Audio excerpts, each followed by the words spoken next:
Hi everyone, my name is Lucas Avlos, and today I will be presenting my presentation idea on unique volcanic hazard and exposure. So what I'm just going over is simple things like the GIS of different volcanic explosions and explaining the differences of how some could be tracked, how some could be exposed earlier, so there could be safety, also different safety measures and ideas and stuff. And there's also some facts and a question I'll be answering at the end. So let's get it started. How model volcanic hazards? So it's clearly the hazards where the eruption sends out highly dangerous materials like lava flows, ash, and fast-moving hot gases. Then you have the numerical models. Many scientists, they use many numbers and physics to just guess how far hazards can travel. And what's an end goal for this? The math model. It helps create a map of danger zones which can change color depending on disaster before it happens.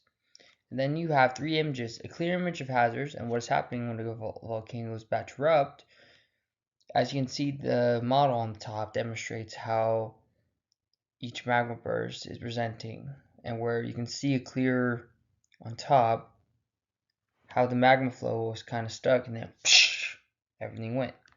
And these two are just rough images of what I could find online because I didn't really have the time to make my own models of these, and they look very complex. And this one is an image from the Mount Otaka in central Japan.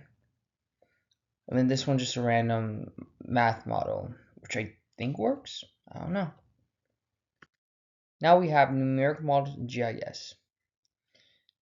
Sometimes there are certain tools like volcanologists that use models to unique mirror models like Timber-2, which stimulates the idea of how ash or even lava could spread, which is pretty crucial for any volcanologist, I guess.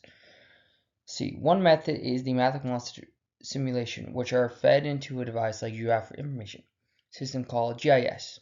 And the results, the GIS, make a map of distant hazard zones that could overlap certain dangerous zones, with population data is taken from around the world depending on the situation. It's cool.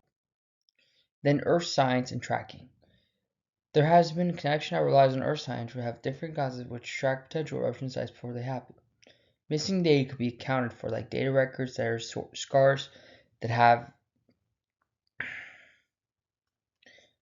many experts use extra acceleration, which is estimated to what could have been unpredictable for volcanoes.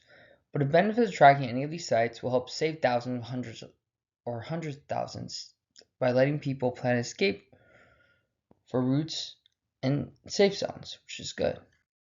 In our conclusion, while the use of volcanic hazards, which are even seen with toxic gas emissions and a very sharp race of ash clouds, which are exposed to population vegetation, but it reach these routes to be dangerous. But ultimately, this will mean a risk of volcanic expression is far beyond normal means of eruption sites, which require more monitoring and safe protect not just humans and health, but the world's climate health. And my question for you guys is,